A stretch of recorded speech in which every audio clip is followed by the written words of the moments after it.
بسم اللہ الرحمن الرحیم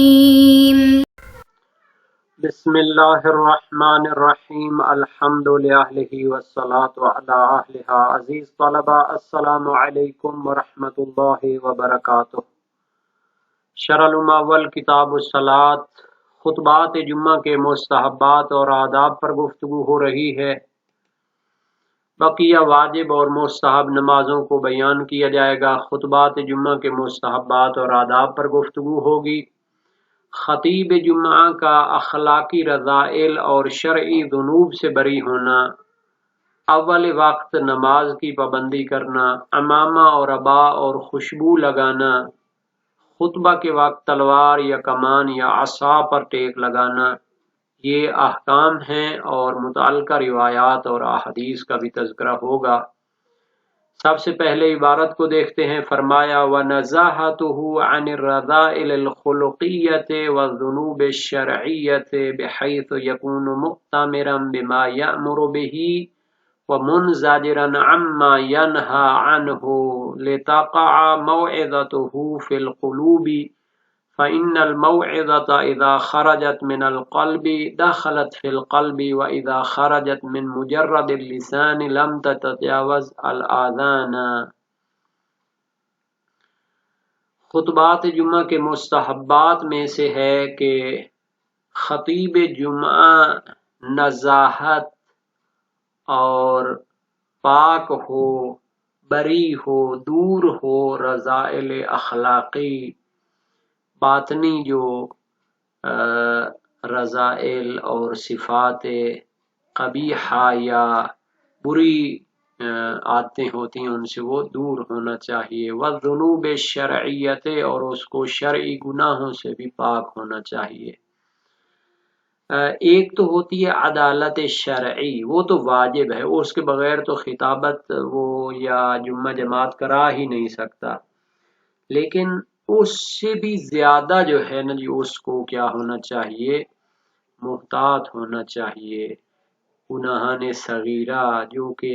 لوگ اس کی طرف توجہ نہیں کرتے، اس حد تک اس کو احتیاط برتنی چاہیے دین کے معاملے میں۔ اور ایسے اخلاقی رذائل جو کہ باطنی ہوتے ہیں، لوگوں کو پتہ نہیں چلتے، مثال کے طور پر حسد ہے، دل میں کوئی بیماری ہے، بیماری وہ اخلاقی کی بات ہو رہی ہے نا، تو اس سے بھی اس کو بری ہونا چاہیے۔ کہیں یہ نہ ہو کہ اندر اس کے کوئی لاوا پک رہا ہو مثلا برائی کا، تو پھر کہیں پر جو ہے نا جی اس سے غلطی سرزد نہ ہو جائے جس کا جبران پھر نسلیں بھی نہیں کر سکتی۔ یعنی اس کو اخلاقی رذائل اور بری عادتوں سے اور شرعی گناہوں سے پاک ہونا چاہیے، دور ہونا چاہیے، بری ہونا چاہیے۔ اس طرح بحیث یکون مؤتمرا بما یأمر بہ، یعنی جن چیزوں کا وہ حکم دیتا ہے، لوگوں کو ان کی ترغیب دلاتا ہے، وہ خود ان کو انجام دینے والا ہو۔ قرآن کریم میں کتنا خوبصورت جو ہے نا جی فارمولہ دیا گیا ہے، لما تقولون ما لا تفعلون، کہ جو لوگ تم نہیں کرتے اس کی بات کیوں حکم دیتے، کیوں وہ بات کرتے ہو۔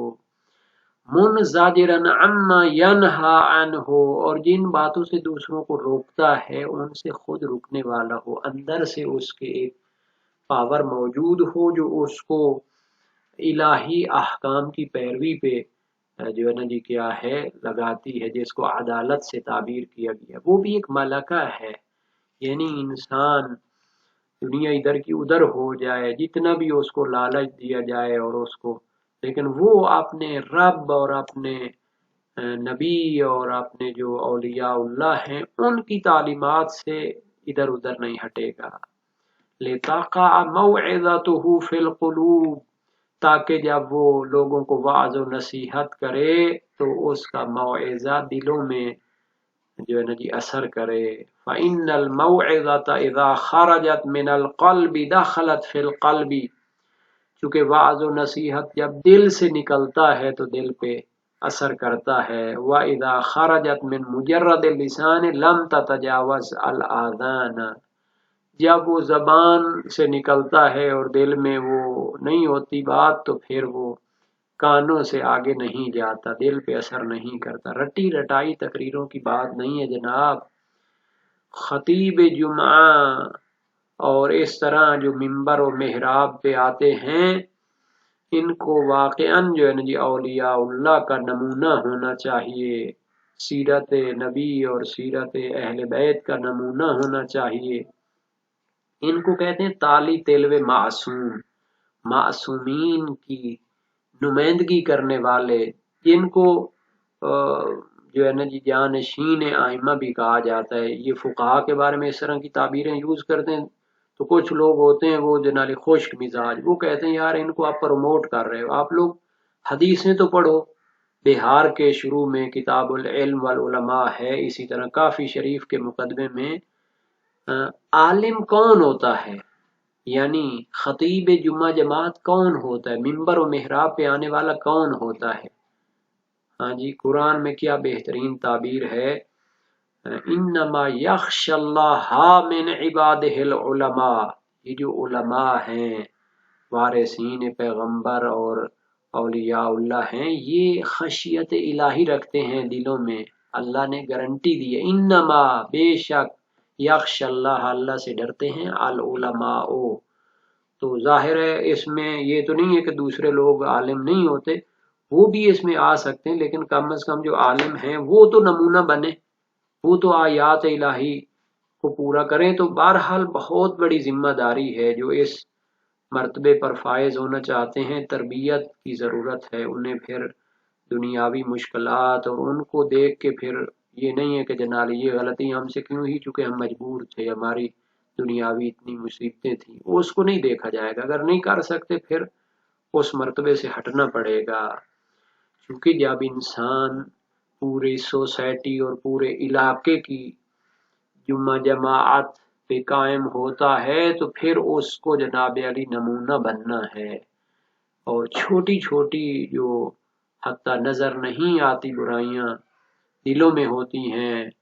ان کو بھی پاک کرنا پڑے گا، کیونکہ اس کا اثر تو ظاہر ہوتا ہے کہیں نہ کہیں۔ سب سے بڑی بات یہ ہے کہ اولیاء اللہ بات کرتے ہیں تو دل پہ اثر کرتی ہے،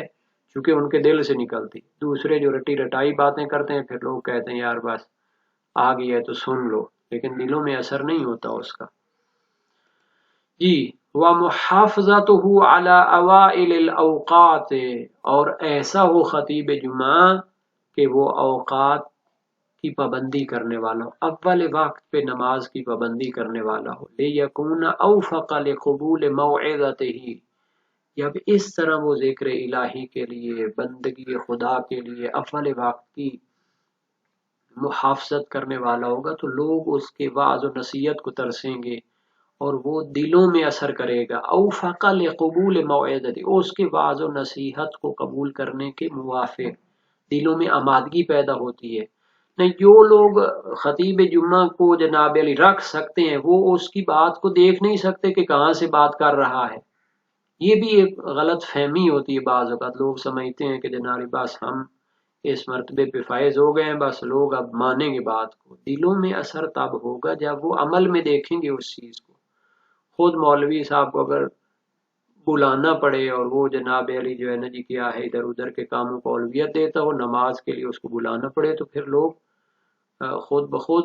دور ہو جاتے ہیں اور اس کے اثر کم ہو جاتا ہے۔ یہ تو بہرحال باطنی چیزیں تھیں جو خود اس نے کرنی ہیں، کچھ ظاہری چیزیں بھی ہیں معاشرتی طور پر۔ وَالتَّعَمُّمُ شِتَاءً وَصَيْفًا، چاہے سردی ہو چاہے گرمی ہو، اس کو عمامہ پہن کے آنا چاہیے خطابت جمعہ کے لیے، لِلتَّأَسِّی، کیونکہ نبی اکرم اور ائمہ معصومین اور اولیاء اللہ جو اس مراتب پر فائز تھے وہ اس طرح کرتے تھے جناب علی، ان کی پیروی کرنی پڑے گی۔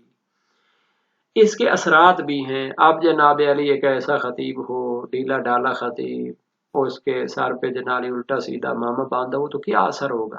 ٹوپی پہن کے آ جائے، جی میں جناب تواضع کرتا ہوں، بھیا تواضع گھر میں رکھو،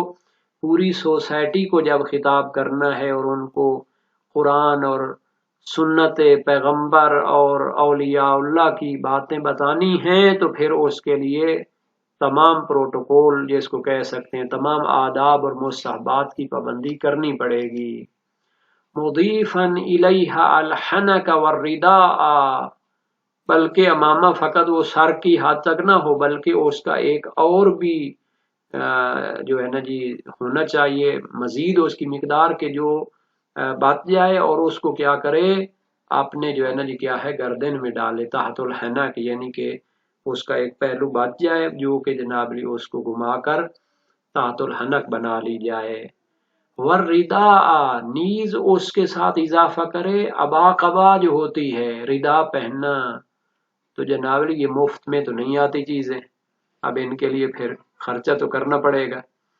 اب جو جناب علی اپنے خطیب جمعہ جماعت کو 10,000 5,000 دیتے ہیں اور اس سے توقع کریں کہ وہ یہ سارے بھی چیزیں پوری کرے، تو وہ پہلے خود دیکھیں کہ یہ مظلوم جو ہماری مسجد ہے اور ہمارے جو مراکز علمی اگر اس میں جناب علی علماء اور جو خطیب جمعہ جماعت ہیں وہ اگر مظلوم ہوں گے تو پورے معاشرے کی تربیت مظلوم ہوگی۔ وَلُبْسُ أَفْضَلِ الثِّيَابِ، یعنی معاشرے میں جو فینسی ترین اور بہترین جو لباس پہنے جاتے ہیں اس کی عکاسی آپ کے خطیب جمعہ جماعت پہ ہونی چاہیے۔ ہاں جی، آگے نواب صاحب اور بڑے بڑے جناب کاروباری لوگ بیٹھے ہوئے، ادھر جناب علی ایک یتیم اور مسکین سا جناب علی خطیب انہوں نے کھڑا کیا ہوا ہے، ڈھیلے ڈھالے کپڑے پہنے ہوئے جی۔ یہ اس سے پتہ چلتا ہے کہ جناب علی اس پورے معاشرے کی بربادی ہے اس کی وجہ سے، چونکہ بچے جوان کب اس کی طرف توجہ کریں گے، اٹریکٹ ہوں گے، اس سے کچھ سیکھیں گے۔ ہاں جی، ہمارے ہاں بالکل الٹا ہو گیا جناب علی، شادی بیاہ کے موقع پر جناب علی لاکھوں کروڑوں کے جناب علی وہ لباس خریدے جاتے ہیں، برانڈ خریدے جاتے ہیں، جناب خطیب جمعہ کو جناب علی وہ لنڈے والا برانڈ اس کو پہنایا جاتا ہے، تو اس سے تربیت کا فقدان ہوتا ہے جناب۔ والتطیب، اور اس کو خوشبو لگانی چاہیے، آداب ہیں، خوشبو لگانی چاہیے۔ اب خوشبو جو ہے نا مفت میں تو نہیں آتی، اب مہنگی چیزیں ہیں، یہ فینسی چیزیں ہیں، تو اس کے لیے پھر ایک رینیو کرنا پڑے گا جناب علی کتابوں کو، آداب کو، قرآن و سنت کو۔ ایک آیت کی طرف اشارہ کرتا ہوں، سورہ اعراف کے شروع میں ہے، جہاں تک مجھے یاد پڑتی ہے آیت، کس نے تم پر زینت کو حرام کیا ہے اور مسجد میں جب آتے ہو تو کیا کرتے ہو جناب، زینت پکڑو، خذو زینتکم عند کل مسجد، ہاں جی مسجد کے لیے زینت پکڑو۔ ہاں جی، ہمارے ہاں میلے پہ جانے کے لیے باقی جناب علی اتنا زیادہ ہے، یعنی کہ اگر دیکھا جائے جو اس کاروبار میں ہیں وہ کہتے ہیں دوسری جگہوں پہ تو اتنا وہ کرتے ہیں خرچہ، لیکن مسجد والوں کے لیے کوئی خرچہ نہیں، وہ چھوٹی چھوٹی بوتلیاں کوئی عطر متر نکالے ہوئے ہیں ان کو دیتے ہیں کہ یار یہ چلو آپ موت صاحب پورا کر لو۔ تو ایسا نہیں چلے گا، پھر قوم کی تربیت نہیں ہوگی، پھر لوگ جناب علی بے دینی کی طرف جائیں گے، لوگ پھر قرآن اور اہل بیت اور جناب علی کیا کہتے ہیں پیغمبر کے بارے میں عجیب و غریب سوچ کریں گے۔ الحاد کیوں پھیلتا ہے معاشرے میں؟ کیونکہ تربیت الٹی چل رہی ہے، خطیب مظلوم ہے، مدرس اور معلم مظلوم ہے، پھر آگے جنالی نسل کی تربیت مظلوم ہے، دوسری طرف خرچہ ہو رہا ہے۔ والاعتماد على شيء حال الخطبة من سيف او قوس او عصا، اور جب خطبہ دیتا ہے تو اس وقت تلوار پہ یا کمان پہ یا عصا پہ جناب علی وہ کیا ہے ٹیک لگا کے کھڑا ہو اور اس کے اوپر اعتماد کرے، یعنی معاشرے کا اس دور کا بہترین جو آلہ ہے جناب علی دفاع کا تلوار۔ امام علی علیہ السلام جب خطبہ دیتے تھے تو تلوار پہ ہاتھ رکھتے تھے، کمان ہاتھ میں ہوتی تھی، عصا ایک ہاتھ میں ہو، تو اس سے شخصیت پروموٹ ہوتی ہے خطیب کی۔ ادھر خطیب صاحب جنالی مظلوم سے کپڑے، ایک ٹوپی سر پہ رکھی ہوئی، پتہ چلتا ہے جوانوں کو کہ یہ کیسا جناب علی ہمارا خطیب ہے، کہتے چلو بھائی سن لو جو نا قبر کا حال بھی کچھ بیان ہو جائے، لیکن تربیت تو نہیں ہوتی۔ نبی پاک صلی اللہ علیہ وسلم، کچھ لوگوں کو دین کا یہ مسئلہ سمجھ میں بھی نہیں آیا جناب علی، وہ کہتے ہیں نبی پاک یا امام علی علیہ السلام سادہ کپڑے پہنتے تھے۔ یہ وہ مکی دور تھا یا آغاز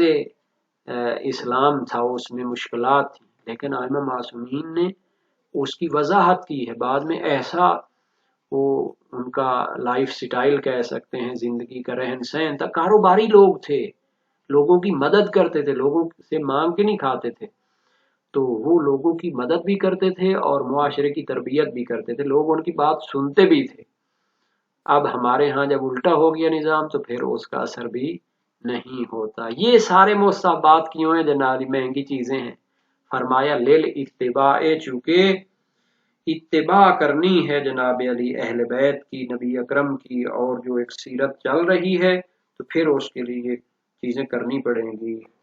تعجب ہوتا ہے، سرمایہ کی کمی نہیں ہے جناب، معاشرے میں بہت زیادہ سرمایہ ہے، لیکن دوسری طرف خرچ کرنے کو وہ ترجیح دیتے ہیں، اور ادھر مولوی صاحب کو رکھا ہوئے مردے بخشوانے کے لیے، ٹھیک ہے نا جی۔ جب کوئی مرتا ہے تو اس وقت اس کے اوپر پڑھو قرآن جناب، بھائی زندوں پہ قرآن پڑھنے کی ضرورت ہے، زندہ جب وہ کیا ہو جاتا ہے، اس کی تربیت ہو جاتی ہے تو مرنے کے بعد خود بخود جنتی ہو جاتا ہے۔ اب جب مر جاتا ہے تو اوپر دھلائی ہو رہی ہے، پڑھو اس پر قرآن، اب وہ آگے سمجھ رہا ہوتا ہے بھائی کیا کہہ رہا ہے قرآن، تو مشکل پیش آ جاتی ہے۔ تو یہ تو تھا معنی کی حد تک، اب ہم ادھر اس کی کچھ دلیلوں کی طرف بھی اشارہ کر دیں۔ اتباع عمر بن یزید کی روایت امام صادق علیہ السلام سے، یتوقع علی قوس او عصا، کہ جناب علی معاشرے میں جو خطابت جمعہ کے لیے، شیعہ کا تو یہ قانون ہے کہ دیر فاصلے سے، وہ ہر جگہ تو جمعہ ہوتا ہی نہیں ہے، پھر ادھر سارے جمع ہو جائیں علاقے کے شرفاء اور رؤساء، اور ادھر جناب ایک مظلوم جو ہے نا خطیب کھڑا ہو جناب، ڈیلی ڈالی جناب ٹوپی اور کیا کہتے ہیں پھٹے پرانے کپڑے، اور جناب علی وہ ساری دنیا کی مشکلات اس کو گھیرے ہوئے ہوں، وہ ادھر جناب علی۔ اچھا کچھ لوگ کہتے ہیں خطیب بھول کیوں جاتے ہیں؟ اور جناب علی مصیبتوں کی وجہ سے بھول جاتے، نہیں تو رٹا شٹا اتنا تو وہ صورتیں تو یاد کر ہی سکتے ہیں۔ ہاں جی، تو یہ روایت ہے امام صادق علیہ السلام کی، چھٹے امام کا فرمان ہے۔ وسائل وشیہ باب 24 ابواب صلاۃ الجمعہ۔ ہشام بن حکم جو اپنے دور کے جلیل القدر جناب علی متکلم عالم امام صادق علیہ السلام سے روایت کرتے ہیں، لیتزین احدکم یوم الجمعۃ یغتسل ویتطیب ویسرح لحیتہ ویلبس انظف ثیابہ وَلْيَتَحَيَّأْ لِلْجُمْعَةِ وَلْيَكُنْ عَلَيْهِ فِي ذَلِكَ الْيَوْمِ السَّكِينَةُ وَالْوَقَارُ وَلْيُحْسِنْ عِبَادَةَ رَبِّهِ وَلْيَفْعَلِ الْخَيْرَ مَا اسْتَطَاعَ فَإِنَّ اللَّهَ يُطْلِعُ إِلَى الْأَرْضِ لِيُضَاعِفَ الْحَسَنَاتِ۔ جمعہ کے دن جب جمعہ پڑھنے کے لیے جاتے ہو تو زینت کرو، غسل کرو، خوشبو لگاؤ، اپنی ریش مبارک کو کیا کرو جناب علی کنگھی کرو، بہترین نظیف ترین لباس پہنو، جمعے کے لیے تیاری کرو، پتہ چلے کہ جمعہ اور دوسرے دنوں میں فرق ہے، اور اس دن سکون و وقار کے ساتھ اور بڑے جناب علی جو ہے نا جی احترام کے ساتھ وہ چلے، اور اللہ کی عبادت میں خوبصورت طریقہ اختیار کرے، اور جتنا ہو سکے وہ اچھائی کرے۔ اللہ تعالیٰ اس دن زمین کو دیکھتا ہے تو نیکیوں کو دگنا کر دیتا ہے، کئی گنا کر دیتا ہے اگر اس میں ہو کچھ جناب علی۔ یہ حدیث باب 47 ابواب صلاۃ الجمعہ میں صحیح زرارہ بن آیون کوفی امام باقر علیہ السلام سے، لا تدع الغسل یوم الجمعہ فإنہ سنہ وشم الطیب ولبس صالح ثیاب، جمعے کا غسل نہ چھوڑو، یہ سنت موقدہ ہے، اور خوشبو لگاؤ اور بہترین لباس پہنو، تو جناب علی یہ ہو گیا۔ سماع کی روایت ہے، اور صحیح عمر بن یزید بھی ہے، ردا اور ابا ماما پہننے کے لیے جو ہے، ردا جو ہوتی ہے نا شخصیت کو پروموٹ کرتی ہے، اور جب انسان وہ خطبے کے لیے کھڑا ہوتا ہے تو جوان اس کی طرف توجہ سے سنتے ہیں، اور اسے جناب علی عمامہ پہننا چاہیے، ہاں جی، کیونکہ نبی اکرم ابا ماما پہنتے تھے سردی ہو یا گرمی ہو۔ سماع کی روایت امام صادق علیہ السلام سے،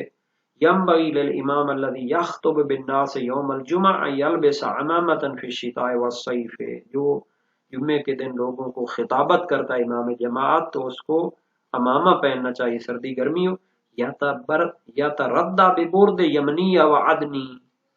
اور اسے برد یمنی یا ادنی پہننی چاہیے۔ ادن ہوئی یمن میں ہے ایک علاقہ۔ تو ہم کیا کرتے ہیں جناب علی، مردوں کے لیے یمنی چادریں بنا بنا کے رکھ رہے ہیں اپنے خطیب اور اپنے یہ کون سی ہے جناب علی؟ وسائل و شیعہ باب 24 ابواب صلاۃ جمعہ میں صحیح عمر بن یزید ہے، امام صادق علیہ السلام کا صحابی ہے، صحیح سند روایت، اذا كانوا 7 یوم الجمعہ فلیصلوا فی جماعہ ولیلبس البرد والعمامہ، جب 7 بندے جمعہ کے دن اکٹھے ہوں تو جماعت میں نماز پڑھیں اور برد کیا ہوتی ہے جناب علی؟ ہم نے وہ برد یمانی مردوں کے لیے بنائی ہوئی ہے بھائی۔ اب برد جو ہے یہ فینسی قسم کی چادر ہے، اس دور میں ہوتی تھی، اور یہ زندہ خطیب کو پہنانی ہے، والعمامہ، اور اس نے امامہ پہننا ہے، وَيَتَوَكَّوْ عَلَىٰ قَوْسٍ أَوْ عَصَا، اور کمان یا جناب علی عصا پہ وہ ٹیک لگائے، وَلْيَقْعُدْ قَعْدَ بَيْنَ الْخُطْبَتَيْنِ، 2 خطبوں کے درمیان بیٹھے، پتہ چلے کہ کوئی شخصیت بیٹھی ہے جناب ادھر سے گونج جائے صلوات کی، یجہر بالقراءۃ ویقنت فی الرکعۃ الاولی منہما قبل الرکوع، اور قراءت اونچی آواز سے کرے اور پہلی رکعت میں رکوع سے پہلے قنوت پڑھے۔ تو یہ روایت ہے جناب باب 6 ابواب نماز جماعت میں، لأن التعمم اوقر فی النفوس، جب امامے کے ساتھ اور شخصیت کے ساتھ خطبے کے لیے کھڑا ہوگا تو دلوں میں اس کی بات اترے گی۔ تو یہ ہو گیا جناب اوائل وقت کی پابندی کرنا، وہ اس کی ذمہ داری ہے۔ اچھا، عدالت تو واجب ہے، لیکن اس سے بھی بڑھ کر خطیب جب اس کو پورا معاشرہ سننا چاہتا ہے اور اس کی شخصیت پر اتنا خرچہ کر رہا ہے تو جناب خطیب صاحب بھی اندر سے بھی کچھ کیا کریں، اپنے آپ کو بدلیں، اور کیا ہے اپنے ظاہر کو بھی بدلیں، کلام پر بھی کام کریں۔ جو بڑے علماء خطیب ہوتے تھے محنت کر کے آئے، انہوں نے پورے معاشرے سنوار دیے، دنیا آج بھی ان کو یاد کرتی ہے۔ اگر تاریخ علماء کی کتابیں پڑھی جائیں جس مسلک کے بھی ہوں، انہوں نے محنت کی، آج تک ان کا پھر کیا ہے نام لیا جاتا ہے، جس طرح پیغمبر اکرم صلی اللہ علیہ وآلہ وسلم اور اولیاء اور ائمہ معصومین کا جو ہے نا جی اقوال کو دیا جاتا ہے، تو ان کو پہنچانے والے کون تھے؟ یہی علماء تھے، خطباء تھے، جن لوگوں نے محنت کی تھی، اپنے آپ کو بدلا تھا، اور ان کی جو تربیت تھی پھر دلوں میں اثر کرتی تھی۔